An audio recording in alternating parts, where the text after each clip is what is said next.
Bonjour, dans la série J'aime la méthode J'aime, le module d'aujourd'hui concerne la grande question qui est qui suis-je?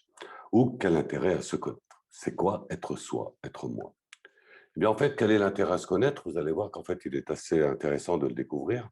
Parce que être moi, je commence par, c'est mettre mon intelligence à mon service. C'est-à-dire, mon intelligence, c'est en fait ce que j'ai capté depuis que je suis tout petit, c'est tout ce que je suis devenu, cette intelligence qui est la mienne, ma captation des choses, ma perception des choses, ce que je sais, ce que je ne sais pas, ce que je sais faire, ce que je ne sais pas faire.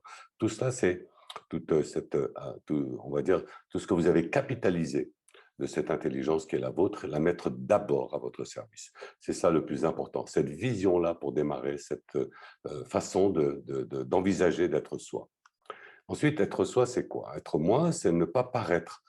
Parce que paraître, ça veut dire que on va j'aime bien l'expression qui dit c'est se mettre dans un costume qui n'est pas le nôtre. C'est-à-dire soit un trop grand costume, soit un trop petit costume, ou un plus petit ou un plus grand costume. C'est-à-dire quelque chose dans lequel je ne suis pas. Je préfère quelque chose qui m'aille bien pour moi, d'accord? Et puis surtout, on ne cherche pas à paraître, eh bien on ne se perd pas. Parce qu'en fait, lorsqu'on fait attention à qui l'on est, lorsqu'on fait par rapport à tous ceux qui nous environnent, c'est-à-dire essayer de plaire à tout le monde, et vous connaissez très bien l'expression que quand on veut plaire à tout le monde, on ne plaît forcément à personne. Rien que déjà nous-mêmes, posons-nous la question, est-ce que vraiment tout le monde nous plaît? Est-ce que nous aimons tout le monde? Ça n'est pas le cas. Eh bien, en fait, c'est dans les deux sens. Et donc, pour ne pas se perdre, ça veut dire que pour éviter d'aller trop loin dans le fait de ne plus se retrouver dans la réalité d'être soi, c'est-à-dire de ne pas s'éloigner de ce que l'on est réellement. Et le fait d'être soi, eh bien, en fait, ça va permettre justement d'enlever ces vêtements qui ne sont pas les miens. Être moi, ça veut dire aussi me protéger.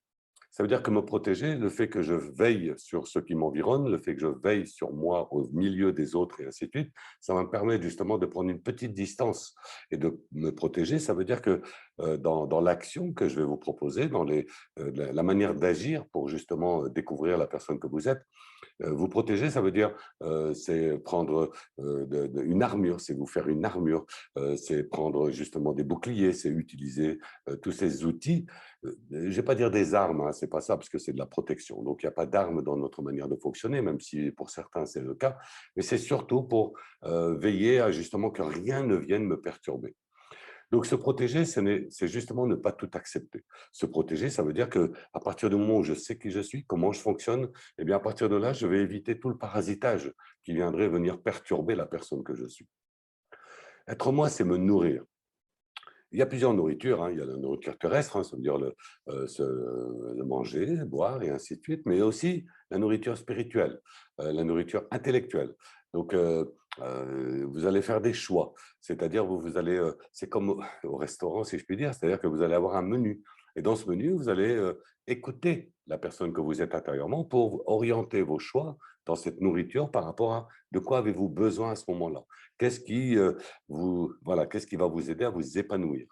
Parce qu'en fait, à l'inverse, hein, c'est ce que j'ai voulu absolument appuyer, c'est, que si je cherche à me nourrir, si je, capte justement cette nourriture qui me convient, je vais éviter d'être gavé et être gavé dans tous les sens. C'est-à-dire autant dans le sens de trop manger, mais aussi de me laisser, embarquer dans des situations qui ne sont pas, gérables par moi-même ou, qui pourraient me dépasser. Et être gavé, c'est ça aussi. Donc être moi, c'est simplement me nourrir, veiller à ce que je protège mon corps de toutes ces, voilà, de tous ces parasites justement qui viendraient, pourrir. Parce qu'en fait, si je ne me nourris pas, je pourris. Et être moi, c'est aussi choisir pour moi, c'est faire mes propres choix, c'est calculer, réfléchir à tiens, comment je fonctionne là-dedans, comment je fonctionne dans mes choix, qu'est-ce qui me plaît, qu'est-ce qui ne me plaît pas. Donc c'est dans le choix, le fait de faire mon propre choix, ça va me permettre aussi de ne pas subir le choix des autres. Si je ne fais pas mes propres choix, je fais forcément partie du choix des autres. C'est-à-dire que je ne me protège pas, je ne veille pas vraiment sur moi et je me laisse embarquer, encore une fois, dans des situations qui sont difficilement gérables pour moi. Et donc, forcément, je vais subir. Et subir, vous savez que c'est très lourd de subir et c'est très, très, très malsain. Mais être moi, donc ça veut dire aussi ne pas dépendre des autres. Si je ne dépends de personne, ça veut dire que je suis pleinement en harmonie avec moi. C'est que rien ne me touche sans que je ne le décide que cela me touche. Ne dépendre de personne, ça veut dire que je n'ai besoin de personne.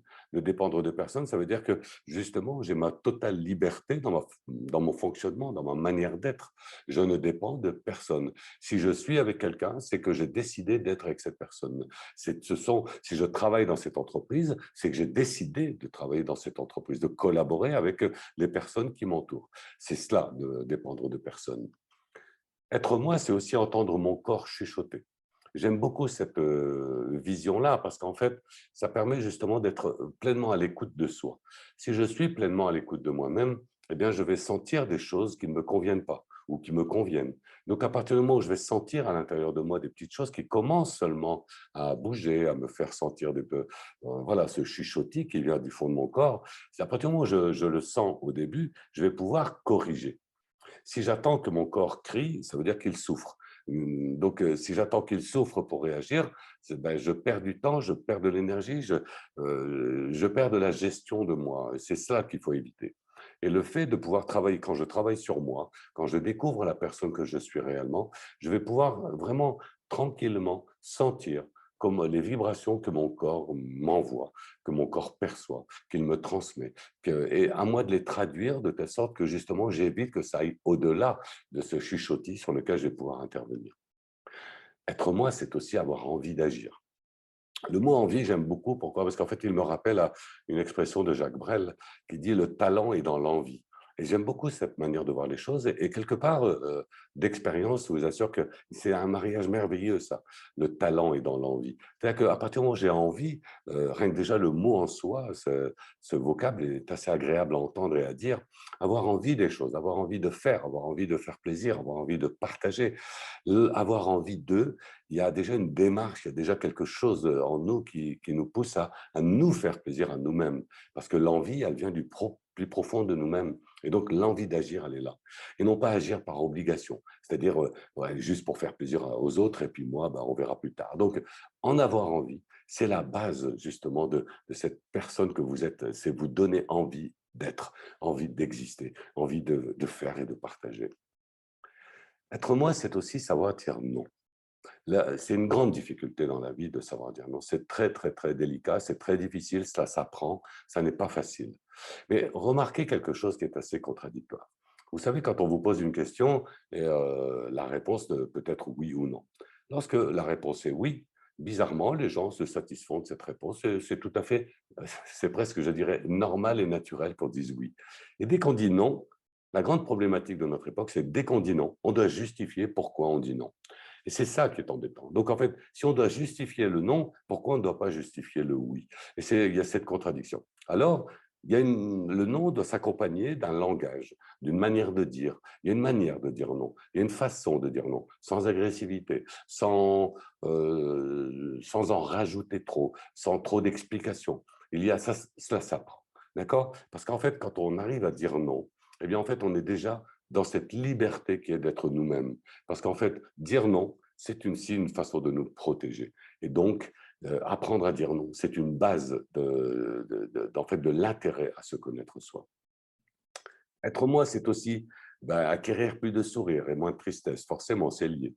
Mais plus de sourire, pour la simple raison, c'est que je dirais que à partir du moment où vous êtes en harmonie avec vous, vous savez qui vous êtes et tout ça, vous allez afficher des sourires pour dire bonjour, des sourires pour dire merci, des sourires pour dire, enfin, ne serait-ce que des petits coucous de loin, n'importe quoi. Mais ces sourires-là, ils sont accompagnés souvent d'une bonhomie de votre part. D'accord, d'une acceptation de l'autre de votre part. Donc en fait, lorsque vous allez dire bonjour avec ce sourire naturel que vous aurez, mais en fait, il y aura moins d'agressivité face à vous, parce qu'en fait, ce sourire en dit déjà beaucoup sur vous. Ça donne déjà cette fameuse envie de dire bonjour, cette fameuse envie d'accepter la personne, de l'accueillir, cette personne, et ainsi de suite. Et donc, vous allez capter des sourires à votre tour. Et tous ces sourires, eh bien, en fait, ça donne déjà des journées qui sont quand même beaucoup plus agréables. Il y a moins de tristesse autour de vous. Vous faites partie de la lumière de beaucoup de personnes à ce moment-là. Et en fait, il y a cette image que j'aimerais que vous teniez compte, c'est que à partir du moment où on vous voit arriver, vous faites déjà sourire les autres, parce que vous avez déjà, on voit votre sourire de loin, même si vous ne souriez pas encore. Et avec le sourire, eh bien, ce qui est accompagné, c'est, moi, je dirais, c'est un peu une manière d'être qui est accompagnée avec de l'optimisme et du réalisme. Vous ne serez, le pessimisme et le négativisme, vous en aurez beaucoup moins.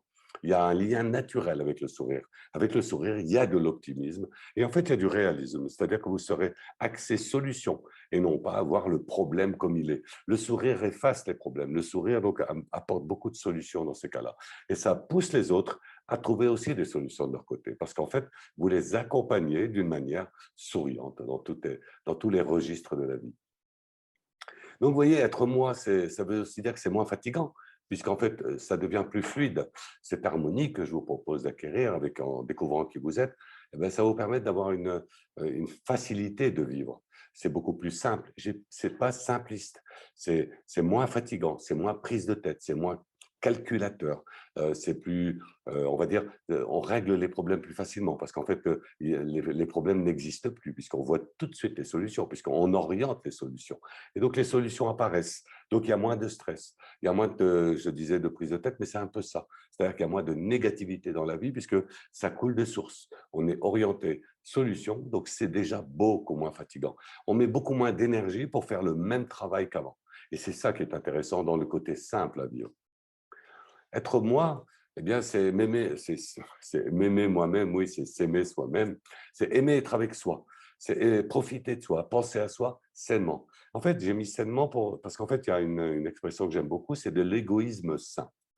L'égoïsme, purement dit comme cela, attention, je ne parle pas de l'égoïsme, le pervers narcissique ou autre, vous savez, ce n'est pas de celui-là que je vous parle.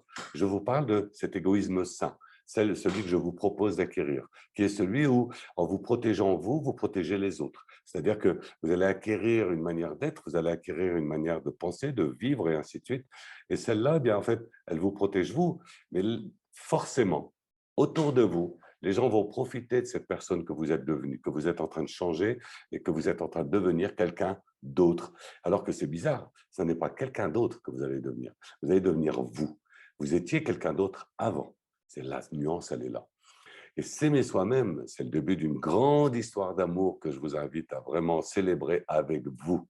Parce que comment pouvez-vous être aimé par d'autres si vous n'avez pas un échantillon sur vous? Si vous ne vous aimez pas vous-même, comment pouvez-vous transmettre de l'amour autour de vous? Et je vous invite à penser à ça, méditer un peu là-dessus. Vous verrez qu'il y a une base. Si vous n'avez pas un échantillon sur vous, comment pouvez-vous en proposer autour de vous? Être moi, c'est gérer mes émotions. Dans la gestion de mes émotions, ça veut dire que toutes les émotions, je ne vous dis pas de les annuler, je ne parle pas de ça. Non, il est hors de question de cela. Les émotions, c'est la vie. Les émotions, il y a du bon dans les émotions. Je voudrais vous aider à éliminer le mauvais. C'est les émotions que l'on ne gère pas, les émotions qui nous submergent, les émotions qui nous empêchent d'être vraiment nous-mêmes. Mais parce que les émotions, c'est nous. Mes émotions, ce sont les miennes. C'est ma signature. Mais à l'inverse, dans la gestion de ces émotions, c'est-à-dire sentir quand elles arrivent, les capter, les sentir monter en vous, les sentir le désir monter, vous voyez, le désir des émotions qui commencent à monter, et ainsi de suite, mais être capable de les gérer, c'est-à-dire de les stopper au niveau où vous pouvez les gérer. Donc, apprendre à faire cela, les laisser venir, parce qu'en fait, ça fait partie de votre instinct, ça fait partie de votre personne, de votre individu. Les émotions, ce sont des signatures qui vous sont tout à fait personnelles. Être moi, c'est aussi décider de ce qui est bon pour moi. D'accord? C'est très important. Parce qu'à partir du moment où je sais qui je suis, je sais comment je fonctionne, ça me permet justement de mettre en place et de décider ce qui m'ira le mieux pour moi, ce qui je vais éliminer dans ce cas-là, ce qui est mauvais pour moi. Et donc, en éliminant, je ne vais garder que ce qui est bon. Et vous verrez qu'en fait, bizarrement, c'est qu'il ne reste pas grand-chose. Mais le pas grand-chose, c'est d'une telle qualité, c'est d'une telle force, d'une telle puissance, ben, qu'on s'en contente largement. Et ça nous fait du bien, ça nous fait du bon. Il y a du bien au cœur, il y a du bien au corps, il y a du bien à l'âme. Et tout cela fait partie de tout cela. Cette fameuse décision, et on y viendra tout à l'heure, cette fameuse décision qui vous appartient, c'est vraiment le plus important. Parce qu'en fait, c'est un élément déclencheur de votre réelle personnalité. À partir du moment où vous pouvez vous dire que j'ai compris l'intérêt à me connaître, si vous avez compris un peu les différents éléments que je viens de vous expliquer, eh bien, en fait, il va falloir passer à une autre étape. Les étapes qui vont venir, c'est en fait les premières fois. On va travailler sur des premières fois. Et voilà un peu la démarche que je vous propose. D'abord, la première question. Il faudrait que vous vous posiez cette question. Qu'est-ce que je veux vraiment? J'ai bien écrit. Qu'est-ce que je veux vraiment? Ça veut dire, je n'ai pas dit ni écrit, qu'est-ce que j'aimerais? C'est totalement différent. C'est le je veux, c'est exactement ce qu'il me va à moi, décider de ce qui est bon pour moi. Et non pas qu'est-ce que j'aimerais. Vous savez, style, j'aimerais bien être milliardaire, j'aimerais bien gagner au loto, j'aimerais. Tout ça, c'est de. Non, non, ça, c'est avec les si et ainsi de suite. Si je pouvais, là, là. Non, ça, c'est une conjonction de pauvres d'âme, d'esprit et tout ça. Non, ce qui est important, c'est qu'est-ce que je veux pour moi vraiment. Quand vous aurez cette réponse, eh bien, vous allez pouvoir commencer à travailler dessus, c'est-à-dire la personne que vous êtes, l'individu que vous êtes, eh bien, qu'est-ce qu'elle veut vraiment, cette personne? À quoi veut-elle aboutir? Quel est l'objectif de cette personne? À partir du moment où vous aurez mis en place les réponses à cette question, là où les réponses, eh bien, en fait, on va prendre une première décision. Cette première décision, ça va être la décision d'agir, de se mettre en place un calendrier et de commencer à travailler dessus, de telle sorte à ce qu'on puisse justement aboutir à ce que je veux vraiment. C'est-à-dire orienter notre esprit, notre corps, toute notre âme, vraiment dans la décision d'agir et vraiment mettre en place les actions qui vont avec. Et pour mettre ces actions en place, eh bien, en fait, nous avons concocté quelques exercices. Et donc, pour les abonnés et les autres, eh bien, en fait, les exercices, vous les trouverez en lien juste sous cette vidéo, vous verrez, donc sur le site rabat.coach. Et donc, allez-y, vous êtes les bienvenus. Passez cette étape de chercher à vous comprendre, chercher à vous connaître, justement chercher à vous découvrir. Et vous verrez que vous êtes quand même, quelque part, des êtres d'exception. Parce que chacun a quelque chose à montrer à soi d'abord pour que les autres puissent en profiter aussi. Merci à vous et à très bientôt.